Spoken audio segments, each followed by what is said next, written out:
நிறைய பேர் அப்ளை பண்ணதுல லோயஸ்ட், நிறைய பேர் அப்ளை பண்ணதுல லோயஸ்ட். நீங்க நல்லா புரிஞ்சுக்கிடணும். அவன் முட்டாள்தனமா பேசுறான். மற்றவங்க எல்லாம் நம்ம கிட்ட அப்ளை பண்ண டெண்டர் போட்டாங்கல்ல, அந்த டெண்டர்லாம் அதிகமா இருந்தது. இவர் போட்டது அந்த டெண்டரை காட்டிலும் குறைவா இருந்தது. அதனால இவருக்கு அந்த டெண்டர் வழங்கப்பட்டது. ரண்டுமணி ராமதாஸ் அவர்கள் இது எங்களுக்கு கிடைத்த வெற்றி, நாங்கள் தான் அழுத்தம் கொடுத்தோம்னு சொல்றாரு. அவங்களுக்கு கிடைச்ச வெற்றியா இருந்தா எங்களுக்கு என்ன, திருமாவுக்கு கிடைச்ச வெற்றின்னா என்ன, திரு சீமான் அதெல்லாம் அவங்க மட்டும் சுட்டி காட்டல. இவ்வளவுதான் கட்டுறாங்க, 113 தான் கட்டுறாங்க அப்படின்ற ஒரு அறிக்கை இதுல கொடுக்கப்பட்டிருக்கு. இது சரியான வாதமா? இது அப்பட்டமான பொய்ன்னு சொல்லி பொய்யெல்லாம் கிடையாது. 113 ரூபாங்கிறது 100 யூனிட்டுக்கு தான். 100 யூனிட்டுக்கு 100, அதாவது 100. அது தேர்தலுடைய எதிரொலியோ கத்திரிக்காவோ அது எனக்கு தெரியாது. இப்போ முதலமைச்சர் சொல்லிட்டாரு கோயம்புத்தூர்ல, மாதந்தோறும் மின்சாரம் இனிமே கணக்கிடப்படும் அப்படின்னு சொல்லிட்டாரு. 28% ஜிஎஸ்டி வாங்குறான். இதெல்லாம் கால்குலேட் பண்ணி இப்போ ஒருத்தர் ஸ்டேட்மெண்டா போட்டிருக்காங்க எல்லாமே. அப்ப ஒன்றிய அரசு இவ்வளவு வரிய வாங்கி நமக்கு ஒரு பைசா கூட கொடுக்கல. இது நியாயமா? நீங்களே யோசிச்சு பாருங்க. கடந்த காலத்துல கொடுத்தோம், ஏமாந்துட்டோங்கிறதுக்காக இப்பயும் அதை செய்யாம இருக்க முடியுமா தம்பி? என்ன பேசுறீங்க? ஆமா, அரசாங்கம் ஏமாந்து இருக்கு, அவ்வளவுதான்.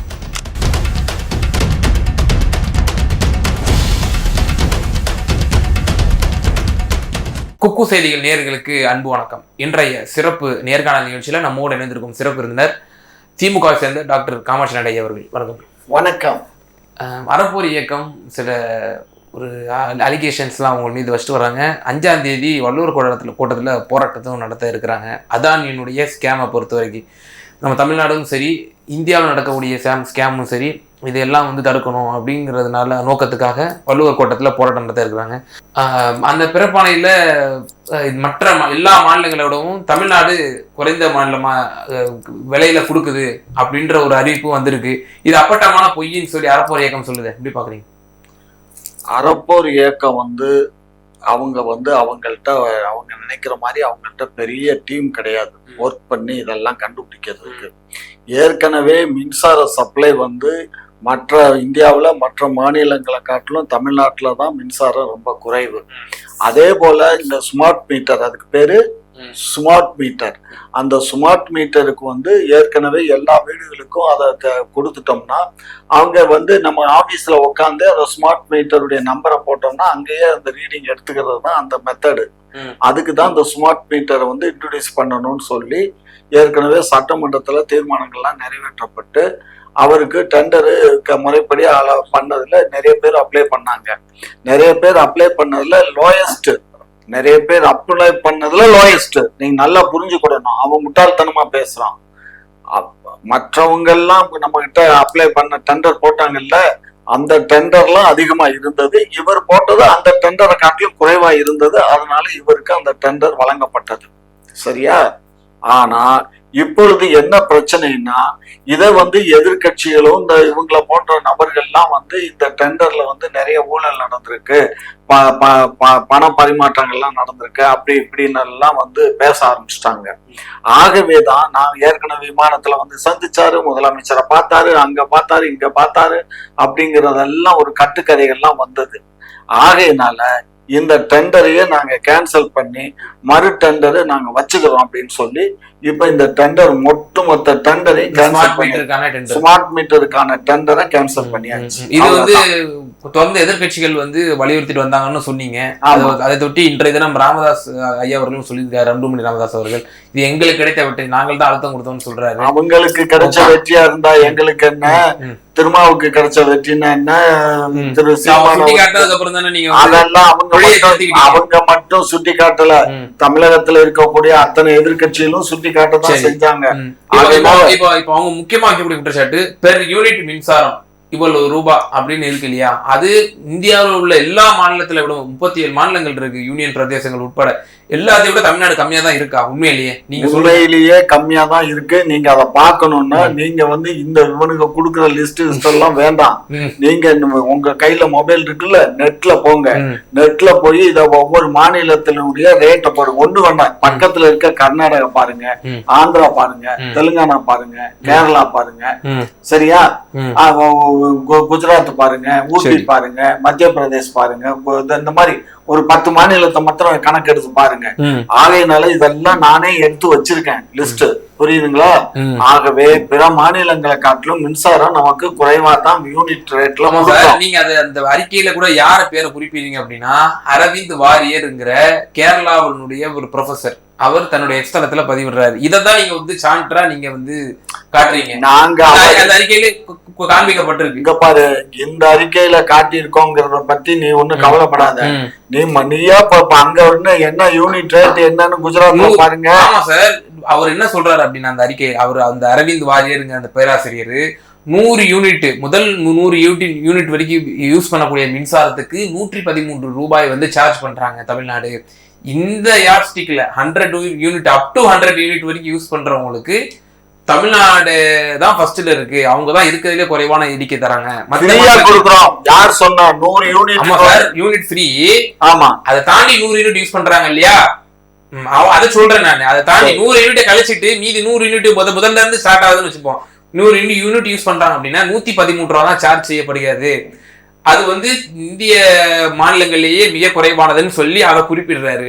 ஆனால் இதை வந்து நம்ம ஒரு முன்மாதிரியா வச்சு நம்ம சராசரியாக இருக்கக்கூடிய தமிழ்நாட்டின் குடும்பத்தினர் இவ்வளவுதான் கட்டுறாங்க, 113 ரூபா தான் கட்டுறாங்க அப்படின்ற ஒரு அறிக்கை வந்து இதுல வந்து கொடுக்கப்பட்டிருக்கு. இது வந்து சரியான வாதமா? இது வந்து அப்பட்டமான பொய்ன்னு சொல்லி பொய்யெல்லாம் கிடையாது. 113 ரூபாங்கிறது 100 யூனிட்டுக்கு தான். 100 யூனிட்டுக்கு 100, அதாவது 100ன்னா ஏற்கனவே 100 யூனிட் இலவசம், அடுத்த ஒரு 100 யூனிட் மொத்தம் 200 யூனிட் ஆகுது. 200 யூனிட்டுக்கு 113 ரூபா வாங்குறாங்க. அதுக்கப்புறம் போகல கிரேடு கூடிடுது, புரிஞ்சுக்கோங்க. அதுல இருந்து 2 மாசத்துக்கு நீங்க ஒரு சார்ஜ் பண்றீங்க. அதுதான் அது வந்து 500 யூனிட்டுக்குன்னா ஒரு ரேட் ஸ்லாப் இருக்கு. அந்த 500க்கு மேல போனா அதுக்கப்புறம் அப்ல போயிடும் அந்த ரேட்ஸ் எல்லாம். இப்ப அந்த மாதிரி போறதுனாலதான் நாங்கெல்லாம் இப்ப 10,000 ரூபாய் கட்டி கூட 2023 அளவுகோலின்படிதான், அகாடமிக் அளவுகோலின்படிதான் வந்திருக்கு. ஆனா இந்த வருஷம் 2024 நம்ம அளவுகோல் வச்சோம்னா அதுக்கு இன்னும் கொஞ்சம் கூட்டி இருக்கீங்க. நம்ம அது கூட நம்ம கணக்கு எடுத்துக்க வேண்டாம். சராசரி தமிழர்கள் 113 ரூபா தான் கட்டுறாங்களா அப்படிங்கிற ஒரு கேள்வி இருக்குல்ல. திரும்ப நீ போய் பேசுற அந்த வகையில் அப்படிதான் கொடுங்க. அப்படி அல்ல, 113 ரூபாங்கிறது 200 யூனிட் மின்சாரத்துக்கு முதல் 200 யூனிட் ஃப்ரீ கொடுக்குறீங்க. அதான் சேர்த்துக்கோ, 100 பிளஸ் ஒரு 100 200 யூனிட்டுக்கு நாங்க வாங்குற சார்ஜ் வந்து 113 ரூபாய். அதுக்கப்புறம் ஸ்லாப் 200 300 400 போக போக ஸ்லாப் ரேட் கூடிட்டே போகும், புரியுதுங்களா? ரெண்டாவது ஸ்லாபுகள் வந்து பிற மாநிலத்தோட ஒப்பிடும்போது அது குறைவா இருக்கா? அதான் குறைவா இருக்குன்னு சொல்றோம். அதாவது யூனிட் ரேட்ஸ்ல அந்த ஸ்லாப் ரேட் இருக்கு, பிற மாநிலத்தை காட்டிலும் தமிழ்நாடு சீப்பா இருக்கு.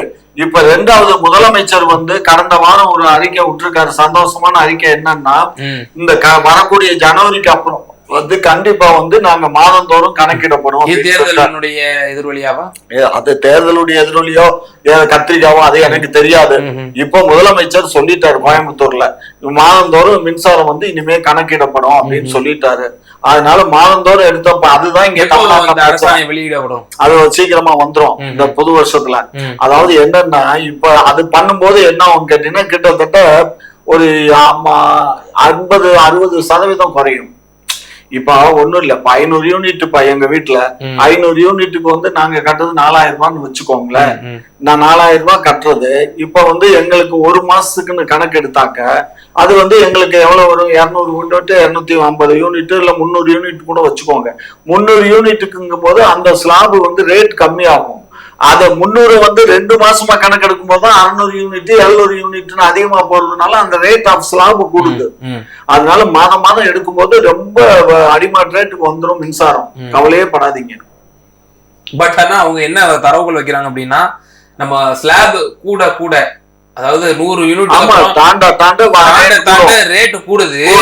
அந்த ரேட் என்பது பிற மாநிலத்தோட ஒப்பிடும் பொழுது நம்ம வந்து அதிகமா தான் சார்ஜ் பண்றோம் அப்படிங்கிற ஒரு விஷயத்த அவங்க முன்வைக்கிறாங்க. குறிப்பா நான் சொல்லணும் அப்படின்னா, 200 up to 200 யூனிட்ஸ்க்கு நம்ம 2019-20 அகாடமிக் இயர்ல நம்ம 4th பிளேஸ்ல இருந்தோம். 208 rupees நம்ம வாங்கினோம்.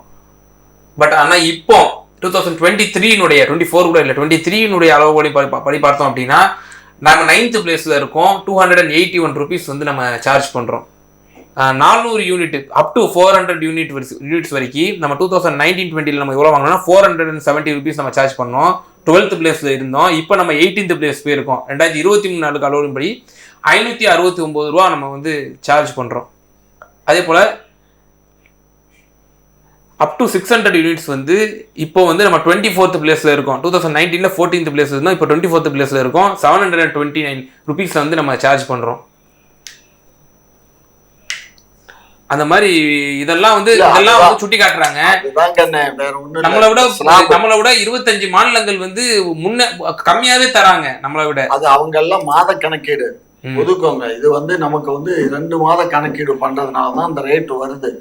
இந்த ஒரு மாதமா கணக்கெடுத்தோம்னா இப்ப உங்களுக்கு 100 யூனிட் மின்சாரம் ஃப்ரீயா தர்றதுனாலதான் இந்த சிக்கல்லாம் வருது. அவங்களுக்கு 2 மாசம் கணக்கீடு பண்றீங்கல்ல. விவசாயிகளுக்கெல்லாம் இலவச மின்சாரம் கொடுத்தோம்.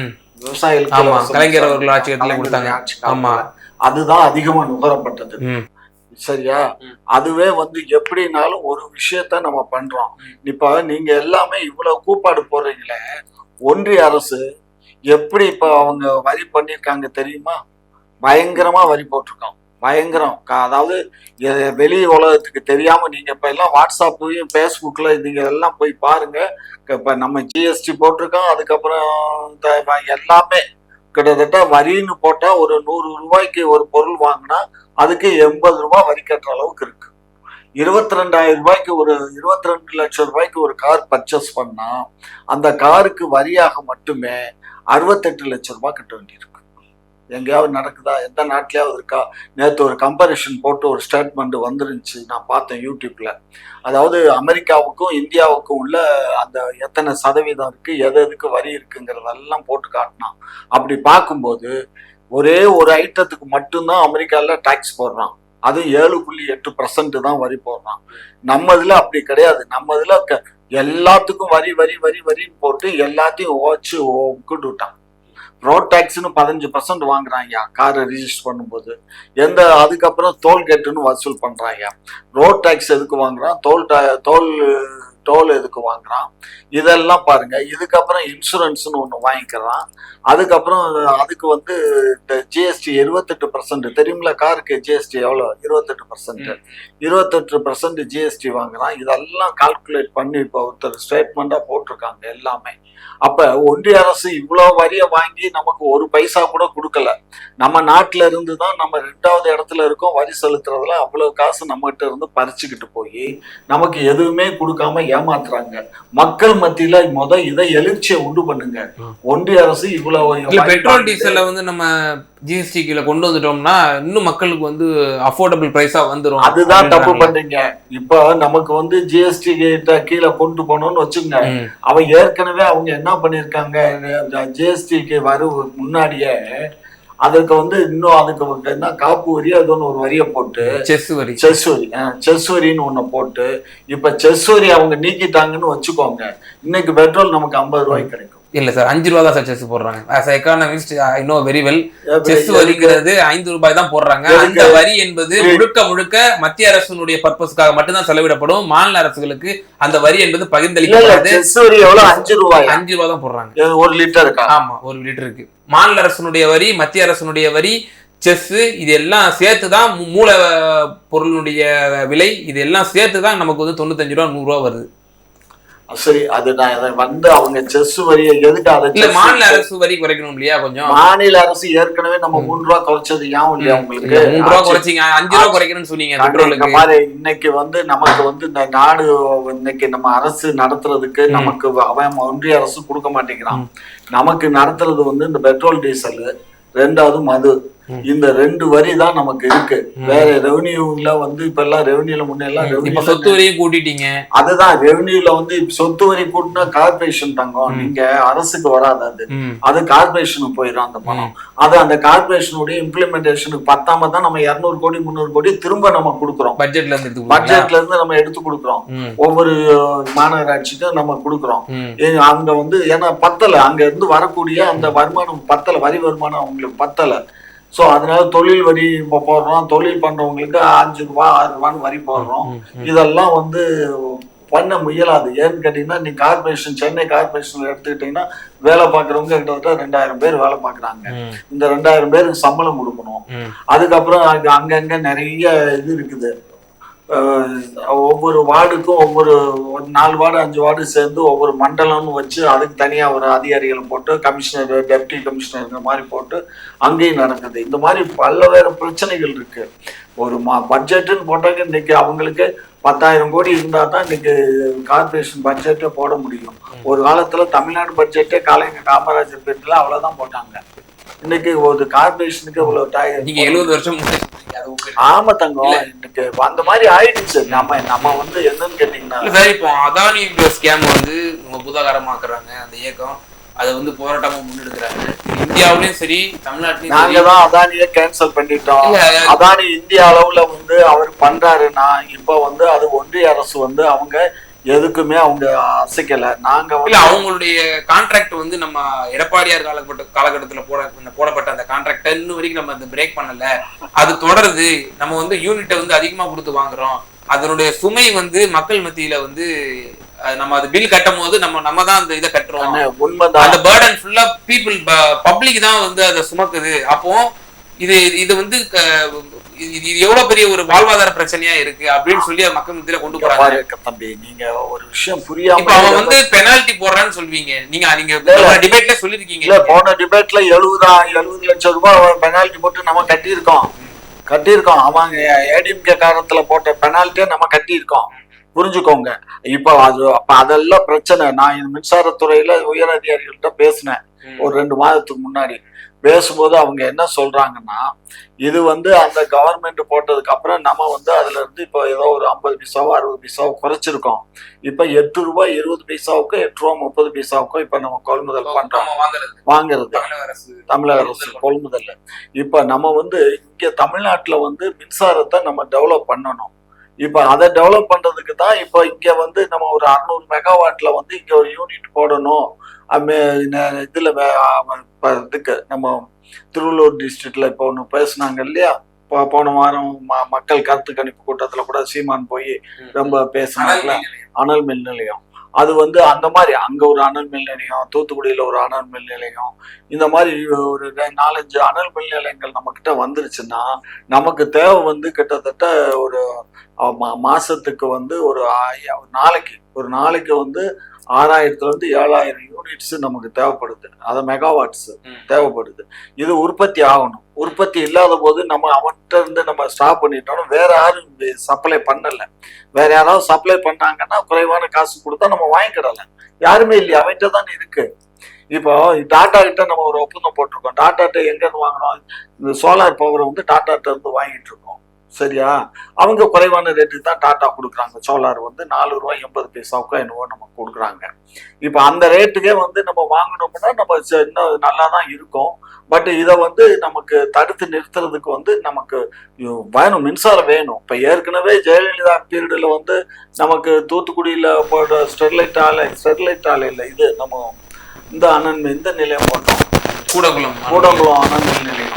அதுக்கு ரொம்ப பெரிய போராட்டங்கள்லாம் பண்ணி கிட்டத்தட்ட வருஷக்கணக்காக போராட்டம் பண்ணி கடைசியில அது முதல் உலை 2வது உலை இப்ப நடக்குது.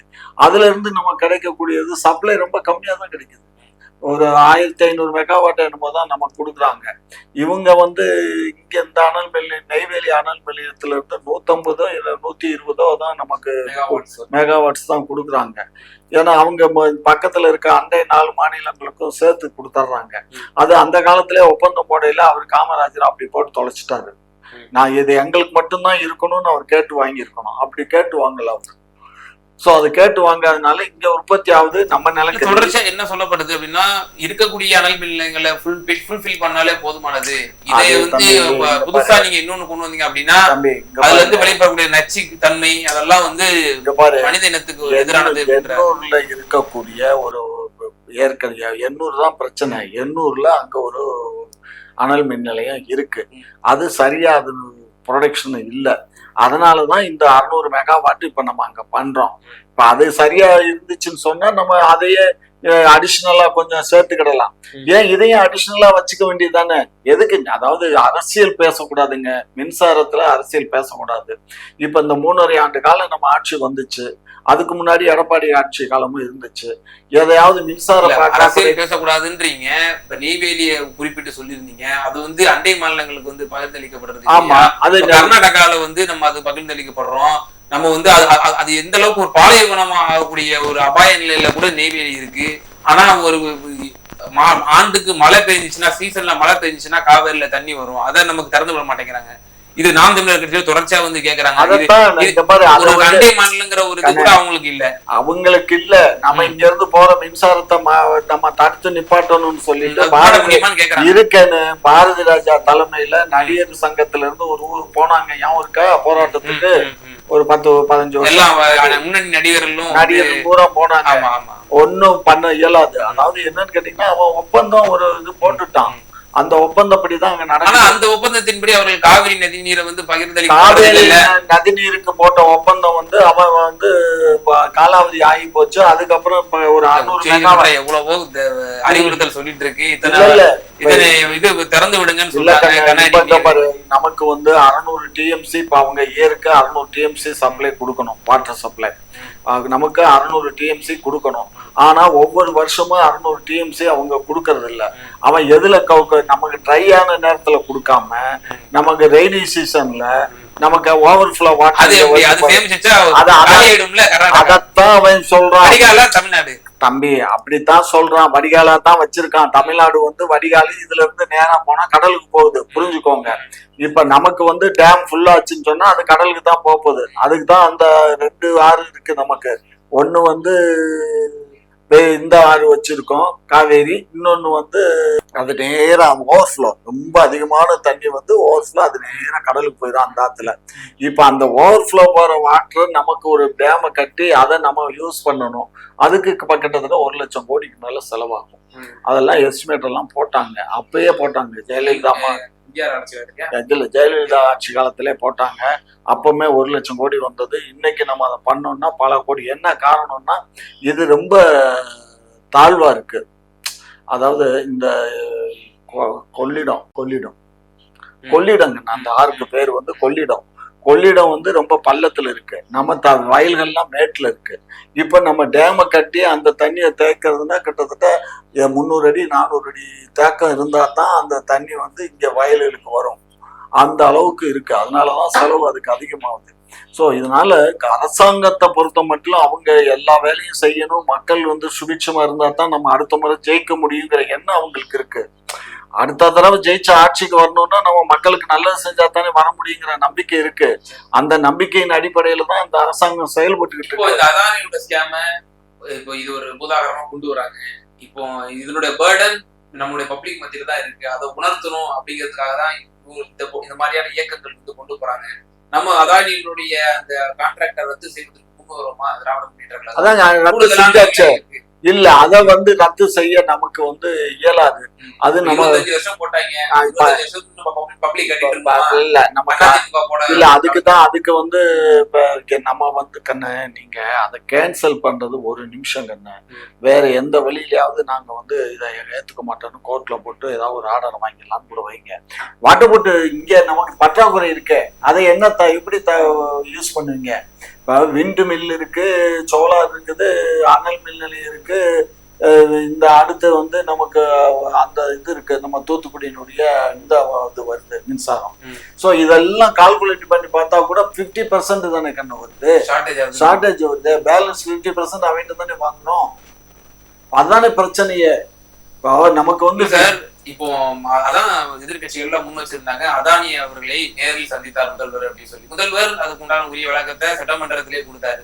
ஆனால் அண்ணாமலை போன்றவர்கள் என்ன சொல்றாங்கன்னா சபரீசன் அவர்கள் அண்ணாமலை சந்தித்தார் அப்படின்ற ஒரு ஆளுக்கு ஒன்னொன்னு பேசுவான் தங்கம். ரோட்ல போறவன் அவன் எல்லாம் பேசுவான். இவன் பொறுப்புள்ள ஒரு கட்சி தலைவர். ஏற்கனவே இன்னைக்கு இடின்னு இடிச்சிருக்கான் அமித்ஷா. நீ இங்க பாரு, ஒழுங்கா எல்லா கட்சியோடையும் நம்ம கூட்டணி அமைக்கிற மாதிரி பேசு, எல்லாத்தையும் தப்பா பேசாதேன்னு சொல்லி இன்னைக்கு சாட்டையை சொல்லிட்டு இருக்கான் டெல்லியில இருந்து. ஸோ அதனால இதெல்லாம் தவறான செய்திக்கு நான் இவ்வளவு தூரம் நான் பேசுறேன் அப்படின்னா எனக்கு மின்சாரத்தை பத்தியும் வாட்டர் சோர்சஸ் பத்தியும் நிறைய படிச்சதுனாலதான் சொல்றேன். வாட்டர் சோர்ஸ் இதான் ப்ராப்ளம். நமக்கு 600 மெகாவாட் கொடுக்கும், இது 600 டிஎம்சி கொடுக்கணும், 600 டிஎம்சி கொடுக்க மாட்டோம். செய்யறதுல தமிழக அரசு சிக்கல் இருக்குன்றீங்க. ஆமா, இத சிக்கல் இருக்குன்னா பற்றாக்குறை இருக்கு. இப்ப நமக்கு சர்ப்ளஸா இருந்துச்சுன்னு வச்சுக்கோங்க, போட நாயை ஒன்னது வேண்டாம்னு நம்ம சொல்லி தூக்கி எரிஞ்சிடலாம். நமக்கு பற்றாக்குறை இருக்க, நமக்கு மின்சாரம் பற்றாக்குறை இருக்கும்போது நம்ம அதை கேன்சல் பண்ணோம்னா நமக்கு என்ன பண்ண முடியும்? பண்ண முடியாது கண்ணு. இது புரியாமலே எல்லா பேரும் பேசுறானுங்க. நம்ம இன்னைக்கு அவர்கிட்ட வாங்குற மின்சாரத்தை நிப்பாட்டிட்டோம். அந்த மின்சாரத்துக்கு பதில் இங்க எங்க இருக்கு மின்சாரம்? சொல்லுங்க சொல்லுங்க. இருந்தா தானே நம்ம அதை யூஸ் பண்ணிக்க முடியும். வேற ஒரு தனியார் இல்லையே, வேற யார்கிட்டயும் இல்லையே. இருந்தா தானே வாங்க இயலும்.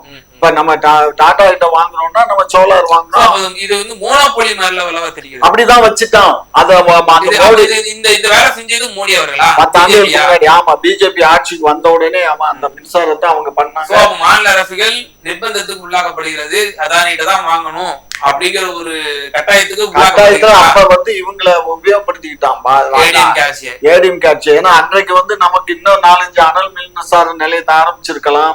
ரெண்டாவது நமக்கு வந்து கோல் கொடுக்கறதுக்கு அங்க ஒரு இடம் ஒதுக்குறாங்க கண்ணு. இப்ப என்னன்னா எங்க கோல் வெட்டி எடுக்கிறாங்களோ அந்த இடத்துல வந்து தமிழ்நாட்டுக்குன்னு ஒரு 10 கிலோமீட்டர் ரேடியஸ், 100 கிலோமீட்டர் ரேடியஸ்னு ஒரு இடம் ஒதுக்குவாங்க. இவன் ஆட்சி காலத்துல அது நம்ம கொடுக்கவே இல்லை, மறுத்துட்டான். அதனாலயே சில நேரங்கள்ல கம்மியான இது அங்கிருந்து சப்ளை நமக்கு வந்துச்சு கோல். நம்ம வந்து வெளிநாடுகள்ல இருந்து நம்ம கோல் வாங்கணும். போன ஆட்சி காலத்துல கோலை வாங்கி பூரா மண்ணும் தூசியாவும் இருக்குன்னு சொல்லித்தான் அது வேற இப்போ கோர்ட்ல கேஸ் நடந்துட்டு இருக்கு. நமக்கு வந்து வெளியில வந்து அதிகமான மின்சாரம் தேவைப்படுறதுனால வேற யாரும் சப்ளையர்ஸ் இல்லை. இருக்கிற சப்ளையர்ஸ் கிட்ட நம்ம அக்ரிமெண்ட் போட்டு நம்ம 2 பேர் தான், டாட்டாவும் அவங்களும் தான் நம்ம அவங்கள்ட்ட வாங்கிட்டு இருக்கோம். அது சோலார் இது வந்து கம்மியாக தான் கிடைக்குது, அதனால அதை கம்மியாக வாங்கிட்டு பர்ச்சேஸ் பண்ணுறோம். ரெண்டாவது அதிகமாக இவங்கள்ட்ட தான் வாங்குறோம். இது ஃபியூச்சரில் வந்து நம்ம டெவலப் பண்ணணும். அதை மனசுக்குள்ளே வச்சு தான் இப்போ 600 மெகாவாட்டுக்கு நம்ம இதை போடணும் நம்ம ஃபீல் பண்ணியிருக்கோம். இது ஏன் இங்கே போடணும் அப்படின்னு சொன்னால், ஏற்கனவே அங்கே வந்து ஒரு யூனிட் இருக்கு. அந்த யூனிட்டுக்கு பக்கத்துலேயே ஒரு யூனிட் போடலாம் அப்படிங்கிறது தான் இது. ரெண்டாவது வந்து அது கடலுக்கு பக்கத்தில் தான் அந்த யூனிட் போட இயலும். ஏன்னா அதுக்கு வந்து வாட்டர் சோர்சஸ் வேணும். தண்ணி தான் கண்ணு உள்ள போய் அதை கூல் பண்ணி தான் அந்த மின்சாரத்தை தயார் பண்ணுது. ஆகையினால தான் அவங்க வந்து இங்கேருந்து பம்ப் பண்ணி தான் வாட்டர் அங்கே போகுது. இதே மாதிரி தெர்மல் பிளான்ட் வந்து தூத்துக்குடியில் இருக்கு. நான் அந்த தெர்மல் பிளான்ட்டுக்கெல்லாம் நான் போயிட்டு வந்திருக்கேன். ஆனால் இப்போ என்னன்னா அங்கே இருக்க தெர்மல் பிளான்ட் ஆகட்டும், இங்கே இருக்க பிளான்ட் ஆகட்டும், இதெல்லாம் ரொம்ப வருஷம் ஆயிடுச்சு. இதெல்லாம் ரொம்ப அதாவது காங்கிரஸ் காலத்தில் போட்டது. அது அப்படியே ரிப்பேர் பார்த்து தான் ஓட்டிட்டு இருக்குமே தவிர அதிகமான ப்ரொடக்ஷனும் நின்று போச்சு. அதாவது செலவு அதிகமா இருக்கு, ப்ரொடக்ஷன் கம்மியாயிடுச்சு. அப்ப என்ன பண்ணுவீங்க? இப்ப தெர்மல் பிளான்ட்லயே அப்படி ஆயிப்போச்சு, இங்க நமக்கு இங்கேயும் இந்த மாதிரி ஆயிப்போச்சு, சென்னையிலையும். அப்ப இதை நம்ம வேற வழி இல்லை. அதுக்காக புதுசா ஒரு 600 மெகாவாட், இந்த 600 மெகாவாட்ல ஒரு 3 யூனிட் 4 யூனிட் நம்ம போட்டுட்டோம்னு வச்சுக்கோங்க, இந்த மின்சார பற்றாக்குறையே நமக்கு வராது. இப்போ மாதம் இப்போ அந்த மின்கட்டண செலுத்துவது வந்து மாற்றப்படும் அப்படின்ற ஒரு விஷயத்த நீங்க முதல்வர் அவர்கள் விரைவில் வந்து அறிவிப்பு செய்வார்னு சொல்லி ஏற்கனவே அவரே. இப்ப 100 யூனிட் மின்சாரம் வரை இலவசமா கொடுக்கப்பட்டு வருது. ஒரு 6 மாதங்களுக்கு முன்னதாக ஒரு அரசாணை ஒண்ணு வந்துருந்துச்சு, அது ஒரு விவாத பொருளாச்சு. அதாவது ஒரு மொத்த வீட்டுக்கே ஒரு போர்ஷனுக்கு மட்டும்தான் அந்த 100 யூனிட் மின்சாரம் வந்து பொருந்தும் அப்படின்ற ஒரு விஷயம் இருக்கு. அது இன்னும் நடைமுறையில இருக்கா எப்படி? இல்ல கண்ணா, அது நடைமுறையில தான் இருக்கு. இன்னும் அதை அவங்க ரெஸ்ட்ரிக்ட் பண்ணல. இப்ப என்னன்னா இலவச மின்சாரம் ஒரு வீட்டுக்கு வாங்கிடுறாங்க. வாங்கிட்டு அக்கம் பக்கத்துல அவங்களுக்கு இப்போ ஒரு இடம் இருக்குன்னா ஒரு வீடை கட்டுறாங்க, பக்கத்துல 4 வீடை கட்டி வாடகைக்கு விடுறாங்கன்னு வச்சுக்கோங்க. அந்த வீடு இந்த மின்சாரத்தை தான் யூஸ் பண்றாங்க. சரியா? அப்ப என்ன பண்றதுன்னா இந்த மின்சாரத்தைன்னா இங்க இருந்து கொக்கி போட்டு எடுக்கல, அது யூனிட் தனியா தான் வாங்குறாங்க. அதுக்கு 100 யூனிட் தனியா வாங்குறாங்க அந்த மாதிரி. அதனால இப்ப என்ன பண்றாங்கன்னா ஒருத்தர் பேர்ல ஒரு கனெக்ஷன் தான் இருக்கணும். ஒரு வீட்டுல ஒரு 4-5 போர்ஷன் இருந்தாலுமே வீடுகள் இருந்தாலுமே ஒரு வீட்டுக்கு அந்த ஹவுஸ் ஓனர் இருந்தா மட்டும்தான் அவங்களுக்கு மட்டும் தான் போறாங்க. ஆமா, அவங்களுக்கு தான் அந்த பில்லு வரும். ஆனா ஏடிஎம்கே ஆட்சி காலத்துல அப்படி இல்லையே சார். ஏடிஎம்கே இல்ல அந்த 3 வருஷத்துலயும் அப்படி இல்லையே. இல்ல, என்ன காரணம்னா மின்சாரம் வந்து இந்த மாதிரி ஒரே இதை வாங்கிக்கிட்டு அப்ப அந்த 100 யூனிட்ட வந்து நமக்கு அப்ப 4 வீடு வச்சிருந்தாங்கன்னா 400 யூனிட் போகுது இல்ல, அந்த 400 யூனிட் பைசா என்ன பண்றது? இது நியாயமா? நீங்களே யோசிச்சு பாருங்க. கடந்த காலத்துல கொடுத்தோம் ஏமாந்துட்டோங்கிறதுக்காக இப்பயும் அதை செய்யாம இருக்க முடியுமா தம்பி? என்ன பேசுறீங்க? ஏமாந்துட்டீங்களா? ஆமா, அரசாங்கம் ஏமாந்து இருக்கு, அவ்வளவுதான். இப்போ எனக்கு மதுரையில பாத்தீங்கன்னா மதுரை வீடு வந்து 4-5 கனெக்ஷன், எனக்கு மோட்டார் கனெக்ஷன் தனி, 4 வீட்டுக்கும் 4 கனெக்ஷன், 5 கனெக்ஷன் தனியா இருந்துச்சு. அப்ப வந்து எனக்கு அந்த 100 யூனிட்ட போக பேலன்ஸ் பண்ணாங்க. அதுக்கப்புறம் நான் என்ன பண்ணேன், இது என்னத்துக்கு தேவையில்லாம அப்படின்னு சொல்லிட்டு மொத்தத்துக்குமே வந்து 3 ஃபேஸை வாங்கி மற்ற எல்லா லைனையும் கேன்சல் பண்ணி ஒரே லைன் தான் எல்லாத்தையும் அட்டாச் பண்ணி விட்டேன். தேவையில்லை அப்படின்னு நான் அப்பமே பண்ணிட்டேன். ஏன்னு கேட்டீங்கன்னா இது வந்து நம்ம அரசாங்கத்தை ஏமாத்துற மாதிரி ஆயிடும், இது நம்மளே பண்ணக்கூடாது அப்படின்னு சொல்லி அந்த கனெக்ஷன் எல்லாம் கேன்சல் பண்ணி. இப்ப நம்ம பேசிட்டு அந்த தரவுகளின் படி பார்த்தோம் அப்படின்னா இந்திய மாநிலங்களிலேயே 113 ரூபாய் தான் நம்ம வந்து சார்ஜ் பண்றோம் அப் டு 100 யூனிட்ஸுக்கு. ஸோ அந்த 100 யூனிட்ஸ்ங்கிறது எல்லாருக்குமே அது போய் சேராது. கொடுத்துன ஒரு வீட்டுல ஒரு ஆளுக்கு தான் சேரும் அப்படிங்கிற மாதிரி தான் ஷரத்து இருக்கு. அப்போ அந்த 2 மாசத்துக்கு 100 யூனிட் யூஸ் பண்ணாதான் அந்த 113 ருபீஸ்ங்கிறது சார்ஜ் செய்யப்படுங்கிறது மக்களுக்கு நம்ம தெளிவா இங்க வந்து விளக்க நம்ம வந்து கொடுக்க இருக்கிறோம். ஏன்னா நீங்க ஆரம்பத்துல நம்ம பேசும்போது இந்த வாதத்தை நான் முன்வைக்கல. 100 யூனிட்டை நீங்க கழிச்சிட்டு தான் நீங்க அந்த 100 யூனிட்டை எக்ஸ்ட்ராவா 100 யூனிட் நீங்க சொல்லியிருந்தீங்க.